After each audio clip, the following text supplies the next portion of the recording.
Hey listeners, and welcome to me trying to sound professional. My name is Ben Baker, and this is the very first episode of the Some World podcast. Yeah, some world, huh? Some world we're living in. It is some world. Some world among many others, probably. There are other worlds than this, Jake, as the gunslinger said.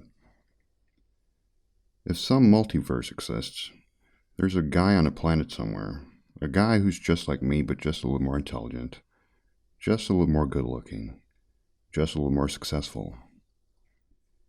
Who does that guy think he is? Yeah, he might be smarter, hotter, and better than me, but I bet I could kick his ass.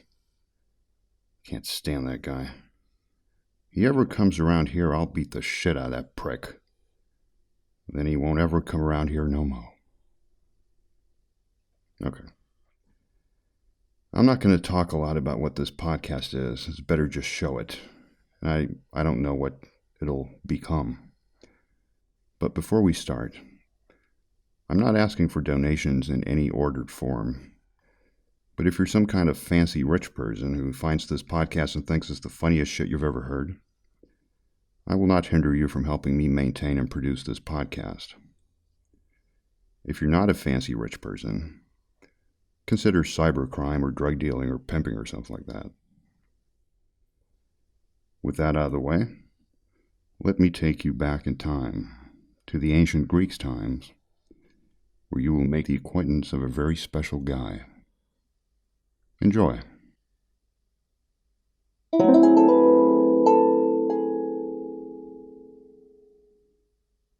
You gotta love Gennadios. Once upon a time, like millions of years ago, in the ancient Greeks' times, there was a man of whom you have never heard. Surely you are more than familiar with historical figures such as Plato, Socrates, Pythagoras, Archimedes, among many others. Men who followed their convictions and changed the course of human history. However, the cradle of Western civilization was perhaps transformed most by the deeds of a man known as Gennadios, and the reason he has remained unknown shall soon become apparent. This is the untold story of a man who changed the world forever. The men from Athens wandered for 2 full days before they reached the quote-unquote battlefield. Much like all the other men, Gennadios had removed his weapons and armor and hidden it in a bush just a few minutes outside of Athens. I mean, who wanted to carry unnecessary weight? It wasn't like they were ever really going to use them or anything. So instead of cuirass, spear, shield, and helmet, they were all wearing something very similar to the much later phenomenon of Bermuda shorts and flip-flops. And unlike the historical stereotype, they did not walk in any sort of formation, but casually strolled along the trails, conversing, laughing. Many had even started drinking. Hephaestus, for example, was already maudlin off the Kikion, crying and telling everybody he loved them like brothers. Alaixo, puffing on a bundle of Scythian fire, walked alongside Gennadios. "Man, this war is just what I needed," said Alaixo, letting a cloud of smoke leave his mouth. "Been waiting to get away from the wife for quite some time." "Tell me about it," said Gennadios and sighed longingly. "I really hope Persian Pete made it this time." "Oh yeah," agreed Alaixo excitedly. "Zeus himself would descend from the Apollo to merely have a dash of his pot roast." "Aye," replied Gennadios, "and he would betray his perfect virtue by ascending the Apollo with the whole pot." They laughed manly and heartily. Alaixo added, "But Persian Pete is a Zoroastrian. One cannot betray one's virtues against such a beast." They laughed again, both knowing that it was merely said in jest. Therefore, the offense was not of a serious nature, and therefore it was okay to laugh at it. But if a racist like Aetius had said it, it wouldn't be funny, just racist and bigoted. The soft breeze blew in their curly Greek hair as they moved along the trail. Before long, they had struck up company with the Syracusans, of whom Talius ran up to them with a fistful of fungi of some kind. "Look!" he screamed, drunk out of his mind. "We found a whole field of mythological mushrooms." There were whole bags full of them. This was going to be a war to remember. Everyone cheered. Some started dancing gaily. "We shall surely visit the gods tonight," someone yelled. The next day they reached the field where the war would take place. Apparently the Egyptians had gotten there first, like 2 days ago, and they already seemed kind of tired of the whole thing. It wasn't as if they were unpleasant or anything, but they weren't as amused or excited as the Greeks, and therefore killed the mood a little. Aleixos whispered to Gennadios. They had much longer way to travel, and still they got here before the party started. Not the best planners, those Egyptians. "You are right," replied Gennadios, somewhat disappointed, for he knew that the Egyptians could be really cool guys when and if they were up to it. "But soon," he told Aleixos, "they will try some of our wine and think, what the heck, and they shall be fun company again." As Gennadios had predicted, it did not take long before the Egyptians had lightened up. The pharaoh made a joke about himself not knowing which number of Ramses he was, and it brought down the house. "Ramses I, Ramses II, Ramses 9999. Can't I just be Ramses?" he continued. "I wonder if the first Ramses called himself Ramses I or just Ramses," he added, and people were rolling in the grass holding their stomachs. A dance group of Nubians showed off some moves, and the Greeks could not believe their eyes when the men moved like caterpillars on the ground. Everyone gathered in a ring around them, clapping and cheering. At noon, Xerxes and the Persians arrived. Gennadios and Aleixos found to their shared joy that Persian Pete had indeed joined in this time, and he had his pots, his meat, and his grill with him as well. "Aleixos, my friend," said Gennadios with restrained emotion, "this will be the greatest war ever." As the sun set, all had arrived. Alexander rode in with his trendy Macedonians, Genghis with his band of rowdy Mongols, the Mayans with that guy whose name could not be pronounced. Everyone was there, and it was time for Diogenes to hold the opening speech. "Fellow men from all over this great flat earth, we have gathered here to take a well-deserved break from the pressures and responsibilities of family life. From nagging wives, that is." Crushing laughter. "They always go on blah blah blah do this, blah blah do that, blah blah fetch this, blah blah fetch that. If we didn't have war every once in a while, we'd go crazy. This is true whether you are pink as the pig, or brown as the, brown pig. It is true whether you worship Zeus, or any of those other gods Zeus created." Boos were heard, but they were all tongue-in-cheek. "This is a tradition as old as the hairs on the ass of the Mesopotamians. Our fathers, and their fathers before them, and their fathers before them, all the way back to the age where man lived in caves and thought they were cool because they never had a shirt on. They all realized the importance of catching a break every once in a while, and that the only way to catch this break was to convince their wives that we men are violent, brutish beasts who kill and maim our enemies every chance we get. That we wage war, invade foreign lands, and devastate and traumatize people for generations. Now, we know this isn't true. We are a bunch of easygoing, fun-loving dudes looking for a good time. But if they knew that, they would want to come along, and that would ruin everything. It is true that this has served men well. It is also true that it has kept our women by the stove, where they cook food, which we need and love.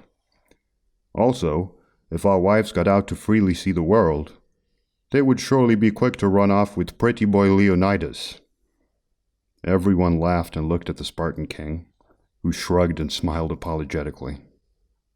"Now," said Dionysus, "it is important that when you get back to your wives, I'm sorry to remind you of them when we're just getting started, that you lie and say that you won the war, but that there is the ever-present threat of rape and pillage, a threat that will require another war at some point. That way we keep the ball rolling, so to speak. Remember also the first rule of war. What is it?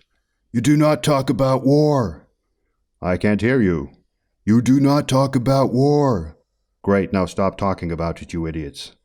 And with that, I declare war. And so the war began, and it lasted for 2 weeks. 2 weeks of wine, weed, shrooms, sports, jokes, music. All the joys a man can imagine. Well, except for getting laid, maybe. But you can't have everything in this world. What transpired in the bushes beside the field, we shall not investigate further.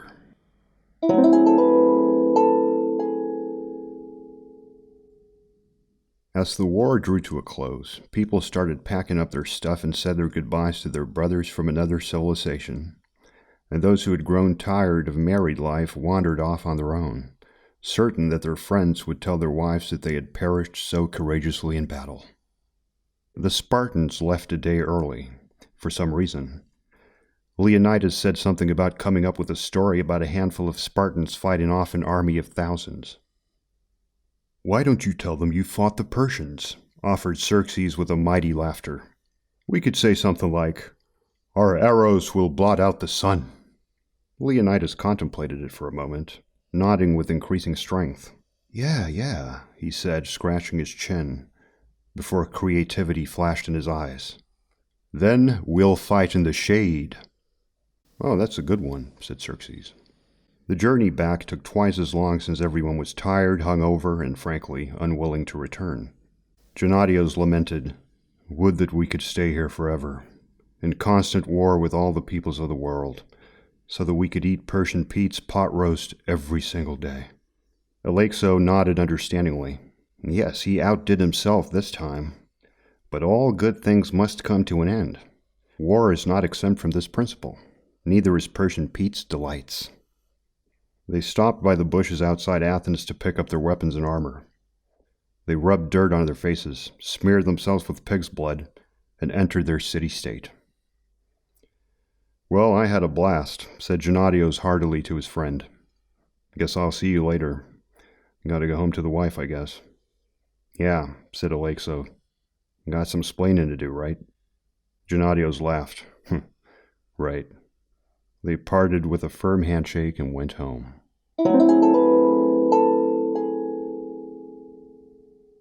When Gennadios entered his house, he was lost in memories of pot roasts, barbecues, and arm wrestling tournaments. Even the memory of some deep conversation that Aristotle had engaged him in was fondly recollected, although the guy got a little obsessive, almost autistic, when he was drunk. But when he blazed the Scythian fire, he was cool. He was even cooler when oneself had done so as well. As he entered the kitchen, he merrily hollered to his wife, "Honey, I'm back from the war," before realizing that such a jolly disposition was ill-fitting to the purpose. He sunk his head low and reiterated, moodily, "Hey, honey, back from the war." Apollonia left the stove and greeted her husband with a loving embrace. "Hey, honey," she said compassionately. "Look at you. You're all dirty and bloody. How was it? How'd it go?" Gennadios parted from the embrace like a man who has seen the horrors of the world and wishes never to revisit them. He turned and stared into a dark corner. It was a nightmare, a bloodbath. Men were slain by the thousands. He turned once more to his wife, looked to the floor, and shook his head as if accepting that which is to be disbelieved. "Would that I could unsee all the things I saw on that battlefield. That field." As the word field left his mouth, he couldn't help but to visualize the war scene within his mind, and he had to strain himself to suppress the longing smile forming over every inch of his countenance. Apollonia embraced him once again, smiling comfortingly. "Honey, that is terrible."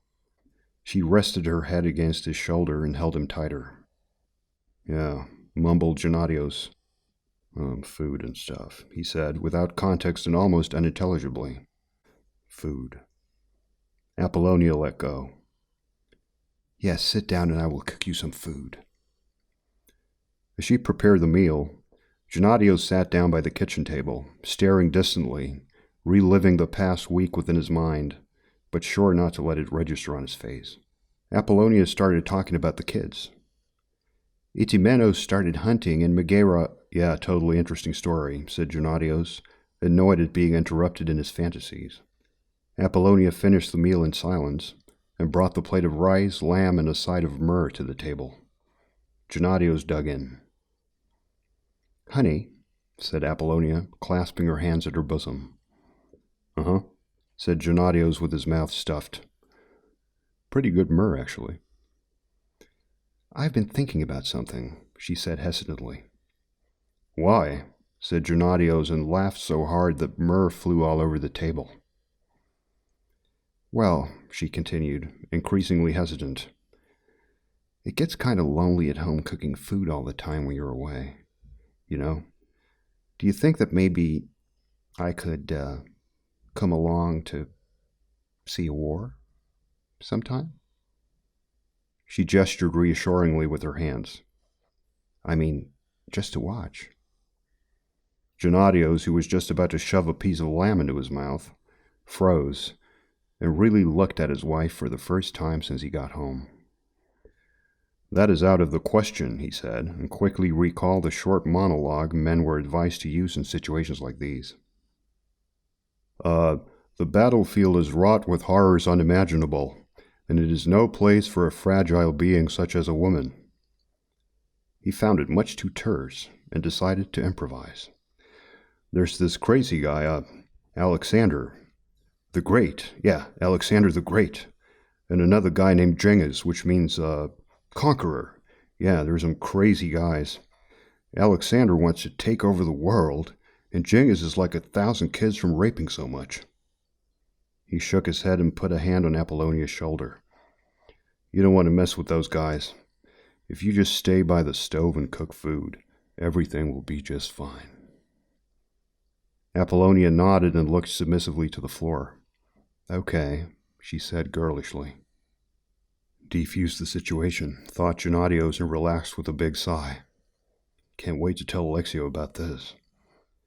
He picked up the piece of lamb and was just about to shove it in his mouth when, "Honey." "What now?" he thought irritatedly, and put the food down. "Yes," he said, trying to smile. "I was just wondering," she said coyly, "if those men are so dangerous and everything was so horrible, how did all of you make it out alive?" Gennadios felt his mouth get dry. He gulped. "Well," he said, his eyes widening, "we didn't all make it out alive. And Catalepos and Tempelios, they died courageously in battle, their last dying thoughts surely all about their wives and children." "Yes," said Apollonia, rubbing her hands, tilting her head. "But only 2 people?" Now she looked at him, and he noticed a touch of doubt in her gaze. "Yeah, well," he said defensively. He knew he had to come up with something good. We built these things," he began. "Yeah, these things to shoot like rocks, burning rocks." He made a heaving motion with his arm. "Yeah, catapult, we call it," he said. "Oh," said Apollonia, imitating the motion with her arm, echoing quietly. "Catapult." "Yeah," Gennadios exclaimed, smiling widely, repeating the motion. "Catapult." She's totally buying it, he thought, and went for the lamb again, but stopped as soon as she spoke yet again. "But with the catapult, I should be safe, right?" He shook his head. "Damn, we're chartering unknown territory here." "No, you see, that's not all. There's this cannibal." Apollonia was so surprised that she interrupted her husband. "A cannibal? She made a little pirouette and paced about with her arms crossed, gazing innocently but intently at him in the corner of her eyes. "Dangerous men I can buy. A catapult, too. But a cannibal? I don't know if I can buy that. Are you telling tall tales, my beloved Gennadios?" Gennadios scoffed, sighed, and frowned all at the same time. "Cannibal? You thought I said cannibal. I said Hannibal. It's a guy named Hannibal." She frowned. "I'm pretty sure you said cannibal." "Well, then you heard wrong." "No, there's nothing wrong with my hearing, and I wouldn't hear a C instead of an H.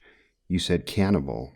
"I said Hannibal!" Gennadios screamed, flew up and struck the table with his fist so that lamb and myrrh hovered in the air before landing again. Apollonia flinched and looked away, her lips closed tightly. "Anyway," Gennadios said with an ambiguous smile, and got back to his confabulation. "This Hannibal guy brought these big beasts with him. They were high as a tree and massive as 20 minotaurs, and they had long ears and tusks and went moo." "They sounded like cows?" "No, wait, I got something in my throat." He drew a deep breath and made a loud, strange sound, like some extreme version of a myrrh fart. Apollonia flinched again. "Wow," she said. "That's a terrible sound. Frightening." Her head sunk and her shoulders slumped as she walked back to the stove, to limply move around a wooden ladle and a pot. "I guess I should just stay by the stove then. Cooking food," she pouted. "Thank you, Suze," mimed Gennadios and looked to the ceiling before turning to his wife. "I think that sounds like a great idea." And finally, Gennadios could sink his teeth into the lamb he so well deserved. He was, after all, just back from the war.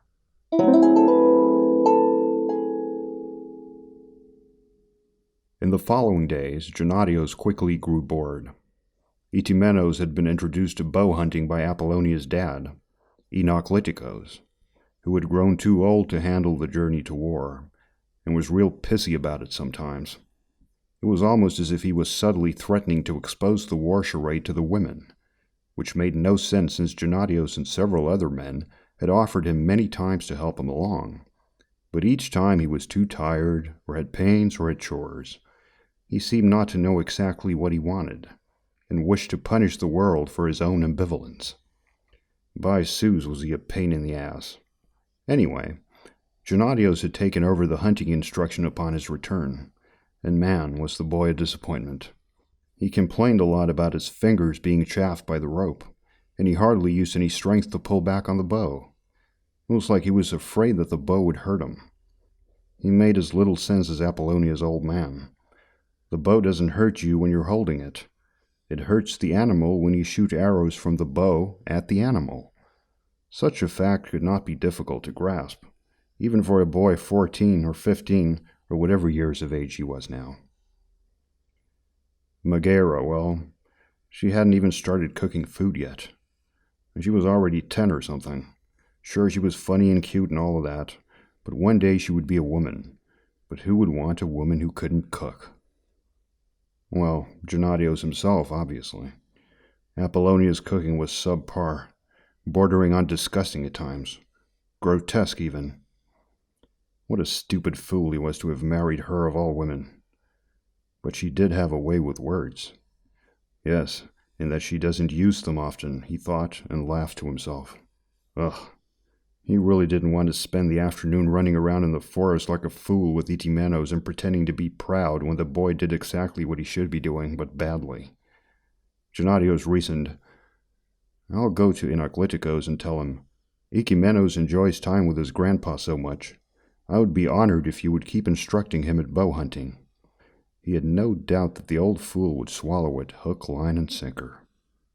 But when he had laid forth his proposition to Inadvertently, the old man asked, "Really?"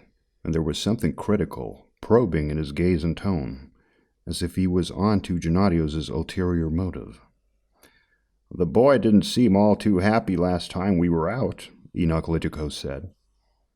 "Well," said Gennadios, "that's because he doesn't show his true emotions. He is stoic like that, just like his old man." I don't know," said Inadvertently, and Gennadios didn't like the way he said it, or the way he looked saying it. "But a couple amphoras of Kikion might change an old man's disposition," Inadvertently added, smiling slyly. There was no doubt. The old bastard knew. What has the world come to? Thought Gennadios disparagingly, when a grandfather must be bribed to spend time with his grandson. There is just no virtue left in people. He clenched his teeth, nodding defeatedly, and went back home to fetch wine for the old fart.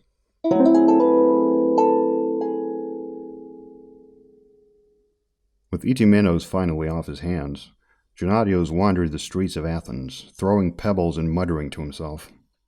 Every now and then he saw a slave, there were many of them, and noted the tired, lifeless looks on their faces as they picked fruit, plowed fields, and worked the mines and quarries. He felt he could really identify with them on every level, although he did not quite understand why they chose to be slaves. After some time, he got tired and went home, sneaking into the garden so that Apollonia wouldn't notice him.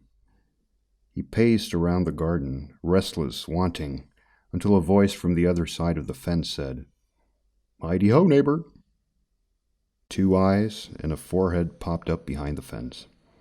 Gennadios smiled. Socrates. "Looks like someone could use a hit of the scythe," said Socrates, and offered him a rolled-up piece of burning parchment. Gennadios accepted and took a generous drag. "Ah, thanks, Socrates," said Gennadios and relaxed. "What ails you, neighbor?" asked Socrates. "Nothing much," replied Gennadios, although he knew that he would be spilling the beans to Socrates before long. Socrates had that effect on him. Said Socrates. "It's just that I feel this dread," blurred Gennadios, passed back the scythe and turned away, arms akimbo. "Oh," said Socrates. Gennadios shook his head and frowned, kicking up some dirt with his foot. "Ever since I got back from the war, I've just been feeling like everything's a chore, like life has no meaning." "Oh," said Socrates. Gennadios said and stopped, looking at Socrates. "I want to start a war." "Oh," said Socrates. "Is that a bad idea, Socrates? Tell me honestly." Socrates raised his eyebrows. "The unexamined life is not worth living," he said. "Does that mean yes or no?" wondered Gennadios. Socrates frowned and squinted. "What would be your purpose for having this war?" Gennadios thought for a moment and said, "To get some more time away from the wife. Arm wrestling. Persian Pete's cooking." "Ah, Persian Pete," said Socrates wondrously. "I'm in." Alaixo took some convincing. He leaned in, looking suspiciously to his right and then to his left, and whispered cautiously to Gennadios, "Another war? So soon? If we do it too often, the wives are going to catch on to us." "I know, but I have it all figured out. I told my wife about some crazy scary guys, wicked weapons, and strange animals. If everyone tell their wives the same story, they'll be too afraid to ever want to come along and see for themselves." He let a finger of caution linger in the air. "Just don't say anything about cannibals. I think that's a bit too much." "Cannibals?" said Alaixo confusedly. "What idiot would come up with that idea?" Gennadios shrugged. "Perhaps not an idiot per se. Maybe just someone who can get a little too creative at times." "Yes, if creative means being an idiot." "Anyhow," said Gennadios and waved it away, "I really think this'll work." Alaixo looked worried and doubtful. "I don't know about this. Are you sure?" Gennadios nodded. "More sure than I've been about anything in my entire life," he confessed. "And I really miss Persian Pete's pot roasts." Alaixo could not argue with that. "Yes, that cannot be discounted. He's a hell of a nice guy, too." "This is true." Alaixo took a long, pensive pause, then said, "What the hell? Let's do it. Let's have another war."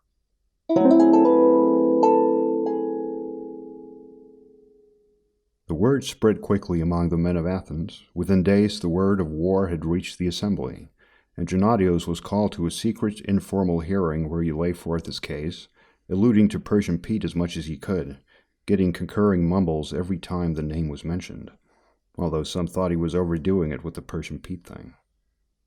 "But Gennadios," the politician said. "What of this catapult you speak of?" they asked, imitating the heaving motion he had eagerly displayed. "We have no such contraptions. What if the wives wish to see the catapult with their very own eyes?" Gennadios shook his head. Trust me, honored men of the assembly, they will not want to lay their tender eyes upon such a frightening device. But if such an issue would arise, I will surely solve it." The politicians agreed, but then asked, "But Gennadios, what of these strange beasts you speak of? What if the wives wish to see them with their very own eyes?" Again Gennadios shook his head. "Just make this sound," he said, and made the extreme merfart sound. The politicians were all shocked, and instantly agreed that no woman would want to lay eyes upon a beast capable of producing such horrors. "Do you have anything else to add?" asked the politicians. "Well," said Gennadios, "whatever you do, don't mention anything about cannibals. I feel that might be a bit over the top." The politicians frowned. Who would be so stupid to come up with a story about cannibals? They all laughed at the hypothetical person capable of such folly. Gennadios gestured, offering, "Perhaps someone with a particularly vivid imagination that might come off as stupid at rare times, but which otherwise serves the state and the gods in ways few are even aware of." They laughed louder. "Vivid imagination as a synonym for idiocy. You are a funny man, Gennadios. Truly one of a kind." The assembly found that Gennadios had argued his case well, and messages were sent to all the civilizations of the world, who all agreed. The war was coming.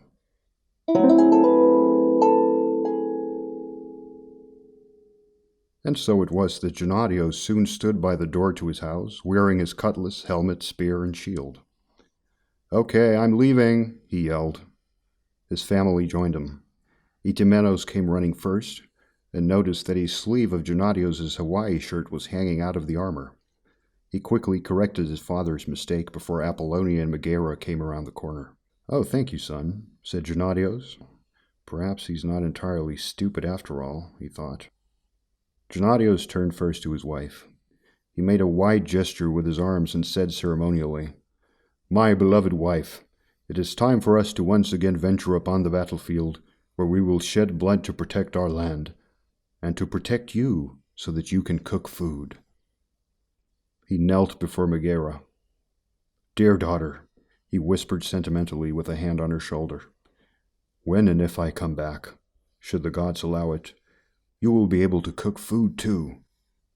I think we will put you in charge of the pot roasts." He looked away, as if ruminating, lost in his thoughts, forgetting where he was. "Your mother's pot roast, man, I don't know how she fails so miserably." He was losing himself deeper, now with longing in his voice. Not like Persian Pete's pot roasts. The flavors, the consistency, the seasoning. I'm not a food guy, but there's something about the way he uses thyme and saffron, I believe, that produces a flavor that can only be described as mythologically good. He felt someone kick his leg. Itimenos. "Oh, right," said Gennadios, and smiled brightly to the females of his kin, before turning to his son. "Son, take care of your mother and your sister while I'm gone and all that. See ya," he said, got up and walked off, thinking, "Wouldn't want to be ya." He smiled. Lytikos waited by the porch. "Hey, Gennadios," he said. "Taking off to war, I hear." "Yes, Lytikos," replied Gennadios dutifully. Lytikos stood up and took a few steps closer to Gennadios. "Yes, I remember how great it was." "So why don't you come along then?" asked Gennadios. "No," said the old man and made a pained face. "I have cramps and I can't walk that far," he complained. Gennadios shrugged. "We'll help you get there. It isn't a problem." No, replied Lytikos. "I remember what a taxing journey it is."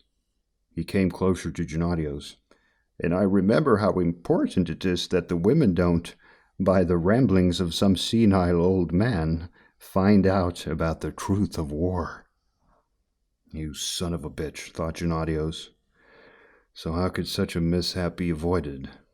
"Well," said Lytikos slyly, 2 amphoras of Kikion might change an old man's disposition." Gennadios sighed heavily, went back into the house to fetch the booze, and handed it to his detestable father-in-law.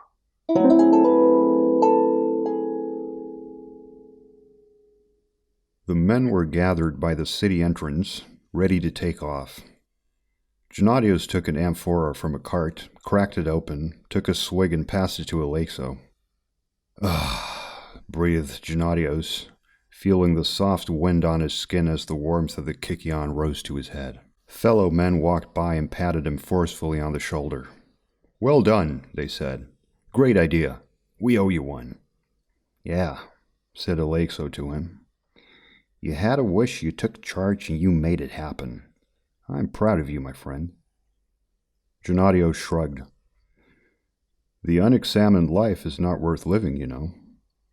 As he said it, he noticed Socrates walking by without saying hi, which was strange.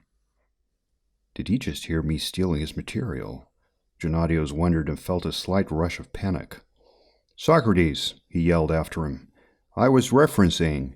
It was a reference."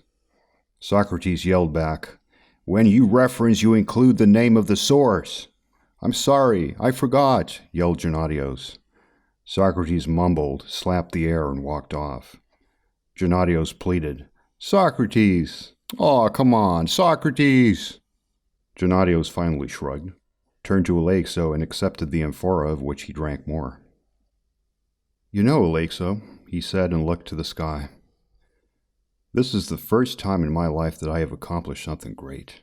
I'm thinking, with all this newfound influence, maybe I should go into politics. Yeah, I could—" He was interrupted by Anaximander, who tapped him on the shoulder and pointed to the gates, where a colossal party of women approached them.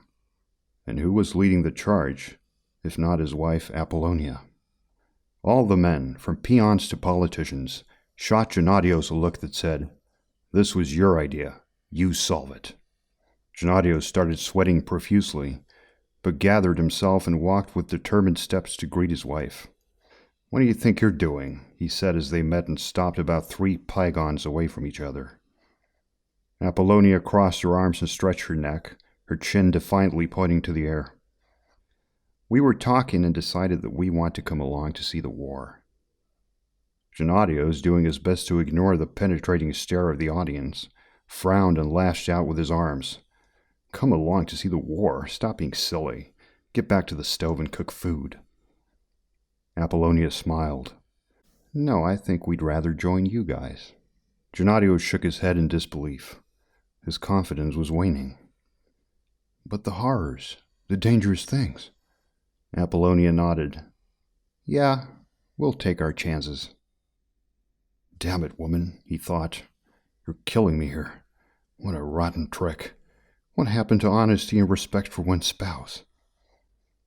Gennadios, his eyes big and wet, his lower lip quivering, looked around and saw countless male, tight-lipped, shaking heads. Some looked down.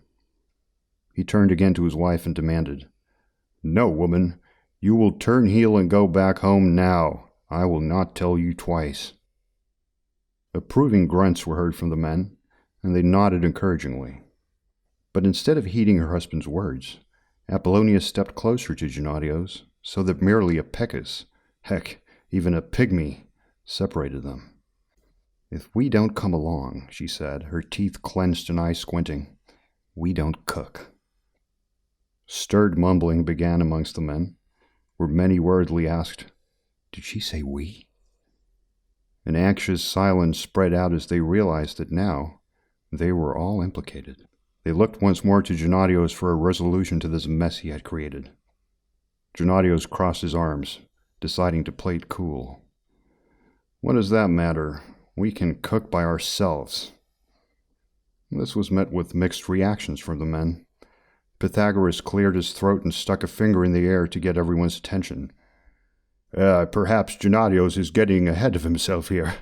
Be it so, that perchance a brief conclave should be in order, "Yes, conclave," mumbled Gennadios stressfully and turned to confer with Alexo, but before he had said a word, Apollonia spoke once more. "It may be of interest to you also to know that not only will we not cook, we will not lay down with you either." A few men, such as Archimedes, picked up spear and shield and started off down the trail in a rarely seen joy, yelling desperately, "Let's go! Don't let them come along! Guys!" Guys? But most clasped their breaths, and if looks could kill, Gennadios would surely have greeted Cerberus many times over. "Shit," whispered Gennadios to Alexo. "What are we going to do?" Alexo shook his head disapprovingly. "Well, for starters, you need to control your woman a little better." Gennadios sighed. "Yeah, I don't know sometimes. It's like she has a mind of her own." Alexos fixed his eyes on Gennadios and shook his head once more. He sighed. "I'm not sure you're aware of what era we're living in. If she has a mind of her own, you beat her until she doesn't have a mind of her own anymore. You see how that works? Very simple." He gestured defensively and said proactively, "It's just the way things are in this day and age. It doesn't make us bad guys or anything." Gennadios nodded, his lips tight. "Right. So what do you suggest we do?" Alexo shrugged defeatedly. "I think we have to let them come along to see a war."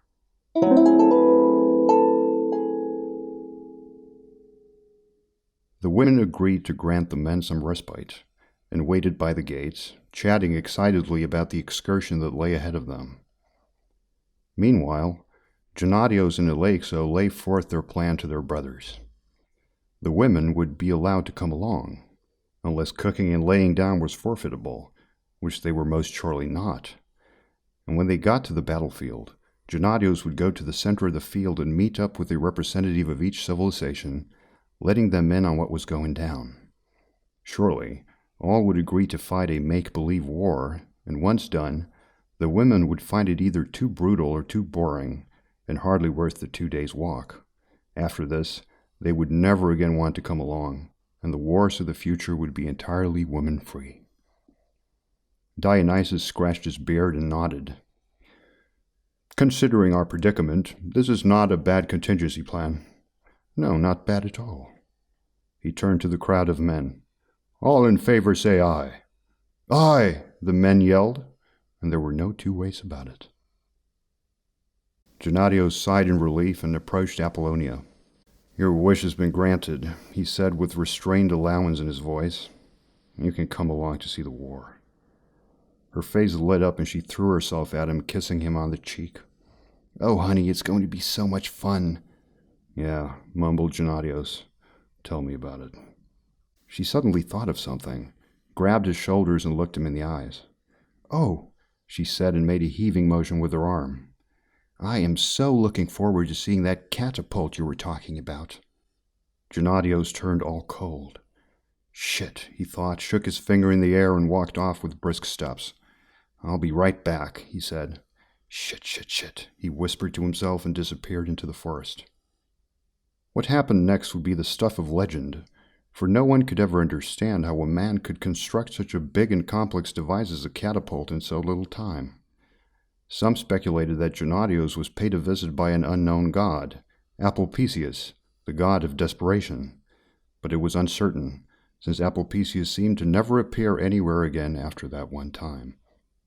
In any case, when Gennadios was done, he fetched a bunch of horses and 20 men to transport the catapult to the gates. "There you go," said Gennadios to his wife. "Just had to pick it up from the catapult repair guy." Apollonia covered her mouth with her hand and her eyes widened.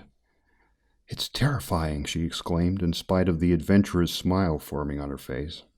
She distractedly grabbed Gennadios' sleeve. "Oh, and I can't wait to see those giant animals you were talking about."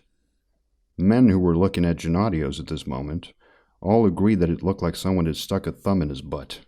He shook his finger in the air again as he walked off with brisk steps. "Just a moment," he said. Fuck, he whispered to himself. He rushed back home to find Itimenos, passing a drunken Inadvertently lying on the porch. Well, said Gennadios accusingly. "No bow hunting for you today, it seems." Inadvertently burped and made a tired gesture with his hand.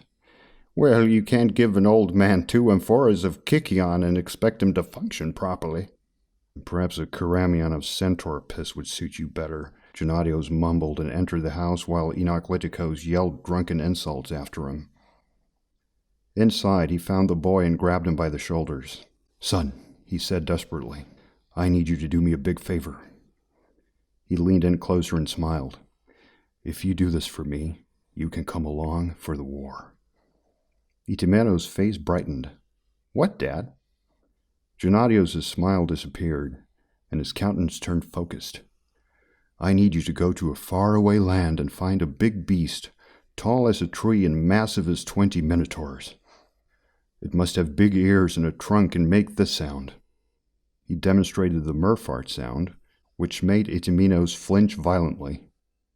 "But Dad," Itimenos said, all shook up, "how am I supposed to find an animal that doesn't even exist?" Gennadios shook his head at the boy's stupidity. "Let's not get too deep into the details here," he said, quite irritated. "Just be creative. I believe in you and all that. Run off now." Itimenos nodded decisively and ran out, yelling, "I'll make you proud, Dad." "Yeah," said Gennadios to himself, "and that'd be a first."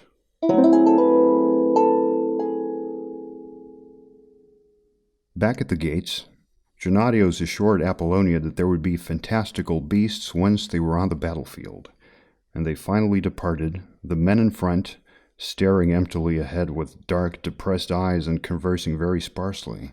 It was almost as if a cyclops had taken a dump in their morning Ellinikos cafes, while the women's faces shone like the chariot of Helios as they skipped along the trails, chatting about all between heaven and earth, remarking on all the sights they passed. The walk was slow due to the catapult, and the men tried their best to hide their irritation with Gennadios, who kept up appearances in all but short moments, where he hissed to Alexo, "Everyone hates me." "Well, hate is a strong word," attempted Alexo. Needless to say, when the battlefield appeared before them, Gennadios felt only relief, until he remembered that he had to go and talk to the other leaders. Most of the other civilizations had just arrived. Not even the Egyptians had started partying yet, and the Athenian men did their best to hide their wives' sight while they gestured to all the others. Across the field, Persian Pete was setting up his pots and his grill, and was the first to spot the wildly gesturing Athenians. "Oh, hey guys," he yelled while waving in his most friendly of ways. "How are—" He suddenly interrupted himself as his eyes grew big. He turned to Xerxes. "Shit, they got their wives with them," he said with an unmistakable tone of panic in his voice. "Oh," said Xerxes, "this is not good." Xerxes spoke to his Persians. "Okay, everybody, look warlike. Read like hate. We hate them." "War!" the Persians yelled, first awkwardly, looking to each other for direction, but with increasing strength and conviction. "We hate you! War!" The other civilizations followed suit, and soon all were screaming violently at the Athenians. Gennadios, who had started crossing the field, quickly turned back to his people, inspecting the grass on his way, as if that had been the purpose of his departure. "Wow," said Apollonia, "you weren't kidding. These people seem really dangerous." Alexander the Great and his Macedonians were giving them the finger, while Genghis Khan and his Mongols taunted in the style of simulated fornication. "Honey," continued Apollonia, "why don't you fire the catapult at them?" Gennadios gulped and turned irresolutely to Alexo. "We can't actually fire the catapult at them, right?" he asked anxiously. "They might get hurt. Die, even." Alexo sighed and shook his head. "Well, we cannot converse with them now. It's too late for that. It would just seem fake. So I guess, unfortunately, either we fire the catapult, or there's no more war for us." Persian Pete was just getting into his war routine, every now and then exchanging amused glances with Xerxes, when a colossal burning boulder came flying through the sky, crushing him along with his pots. A horrid death for a most honorable, likewise beloved man. "Oh, we killed Persian Pete!" exclaimed Gennadios while peering at the Persians, observing a certain level of hostility, and concluded, "Those guys do not look happy." And so began the first war in human history. and it was indeed a bloodbath. The Athenians persisted due to the fact that they were the only ones who had brought fighting gear, but they were greatly outnumbered by the other civilizations, who made makeshift spears from tree branches and shields from the bottoms of wine barrels. Throats were slit, heads severed, blood and guts spilled out onto the battlefield, and the Athenian women watched in horror. Apollonia covered her mouth with her hand. "So this is war," she whispered to Hypatia. "Now I get why they didn't want us to come along." She vomited. Gennadios, realizing that the Athenians were starting to lose, ran to the catapult and tried to make it work again, but it fell apart on him. "When we get back home," said Apollonia to him, "you need to ask for your money back at the catapult repair guys." The Athenians were pushed back when suddenly a terrifying sound, much like that of a mer fart but louder, shocked the warriors immobile, and all watched in fear and awe as some kid came riding in on a big gray beast with long ears and tusks. "Oh, the beast!" yelled Apollonia wondrously, before she got a closer look at the boy riding on its back. Itymenos? He must have overheard our conversation about the beast and decided all on his own accord to go off and find one, said Gennadios. "That kid is crazy," he added, shaking his head and smiling. Gennadios ran to greet Itymenos, who jumped off the beast and slapped its butt. "Go, idiot," said Itymenos. The beast ran off to wreak havoc on the battlefield, sending Egyptians, Persians, Macedonians, and Mongols alike flying through the air like korays. From up there, one attested that he could see his house. "Hey, son," said Gennadios cheerfully, noticing that Itymenos seemed in a particularly bad mood. "Good job." Itymenos' face contorted into a cynical smile. "You have no idea what I had to go through," he said through a hiss that grew to a scream. "To find this fucking thing!" Gennadios wondered if he should slap the boy for his insolence, but opted not to. It was, after all, probably the bad influence of Enochlytikos that had brought about this behavior. An Egyptian came rushing at Gennadios, who held a finger in the air, signaling for him to hold his horses. "Just a sec," said Gennadios. "I just have to have a few words with my son here." "Oh, of course," said the Egyptian, lowered his spear, made a disarming gesture, and stood idle. Itymenos carried on. "Dad," he said, and started pacing around, his chin in the air and his cynical smile growing larger. "Have you perhaps heard of something called an Arab harem?" Gennadios shrugged and shook his head, not quite sure where Itymenos was going with this. "No," he said. "Can't say I'm familiar with the term." Itymenos nodded understandingly and interrogated further. "Have you heard of something called castration?" "No," replied Gennadios, and stuck his finger in the air once more to ask respite from the Egyptian, who allowed it, but not quite as enthusiastically as the first time. "What's that, son?" Itymenos lashed out. "It's when a guy takes a big knife and cuts your dick off!" He got close to his father's face, hissing, "They cut my dick off. I don't have a dick anymore." "Oh shit," said Gennadios. "I'm sorry to hear that, son." He turned to the Egyptian. "Can you believe that? They cut his dick off." The Egyptian made a compassionate face. "And my balls," added Itymenos. Gennadios turned once more to the Egyptian. "They took his balls too." The Egyptian interjected. "Well, if you don't have a dick anymore, the balls really serve no purpose." Gennadios nodded thoughtfully and relayed to Itymenos. "Did you hear that? I'm not saying it's a good thing, but since they cut the dick, the balls were kind of useless after that anyway." His attempt at cheering his son up, surprisingly, did not work. Instead, he tried to make him think of other things. "Hey, Itymenos, now that you lived up to your end of the deal, it's time for me to live up to mine. You are now officially allowed to take part in the war." Itymenos scoffed. "This stinking war is pointless. You owe me much more than that. When we get back home, you're going to let me lay down with Mom." Now, this might sound like a strange, even objectionable request, but laying down with one's mother was not uncommon in those days. In fact, most historians would go so far as to say that that's pretty much all people did back then. "Well," said Gennadios, "of course I'd let you lay down with your mother, but you don't have a dick." Itimenos rolled his eyes at his own forgetfulness and wandered off to find his beast. Gennadios felt someone pat him on the shoulder. It was the Egyptian. "He could cut off the trunk of that beast and attach it to where his dick used to be," he said, and winked jokingly at Gennadios, who couldn't help but to chuckle a little bit. Then Gennadios remembered that there was a war going on, and stabbed the Egyptian in the gut so that his entrails fell out of his body.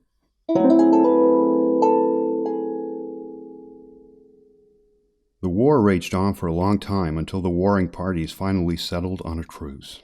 Gennadios searched the battlefield for his friend Alexo, whom he found limbless, headless, and no longer alive. Athenians walked by and slapped Gennadios aggressively on the back of his head. "Well done," they said. "Great idea. We owe you one."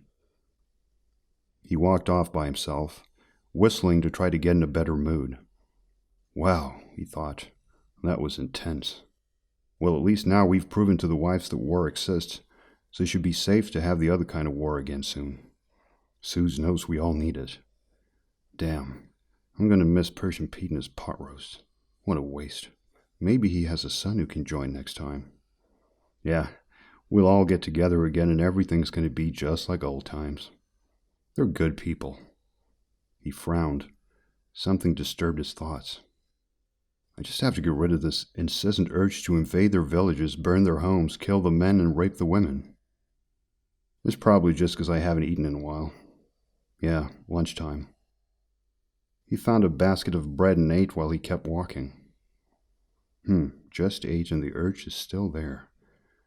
Whatever. Shit. My only son doesn't have a dick anymore. I'm going to have to go and lay down with the wife, make another one. It's probably for the better anyway. I mean, if you let your dick get cut off, maybe you shouldn't produce offspring in the first place, right? Well, I should find the wife and do the deed right now. But where is she now? He looked around the field, and his eyes suddenly focused on Apollonia with the Spartans, her arms around King Leonidas, who saw him and shrugged apologetically. They took off on horseback, with a furious Gennadios running after them, shaking his fist and screaming obscenities. What happened to Gennadios no one knows. But the most reliable accounts say that after several attempts at his life by his fellow Athenians, he stole Eudamidas' elephant and left Athens for good to travel the world, looking for the old kind of war, the kind with wine, drugs, arm wrestling, and deep conversation. The kind he so efficiently destroyed. Alas, he found only violence, hate, and death. The new world, the world he had brought about by his selfish, childish actions. The Greeks erased him from all of history and left him out of each chronicle. Some say the mere mention of his name was met with a swift punishment of death. But for all the death, atrocity, and sorrow he caused, one must still admit, you gotta love Gennadios. The end.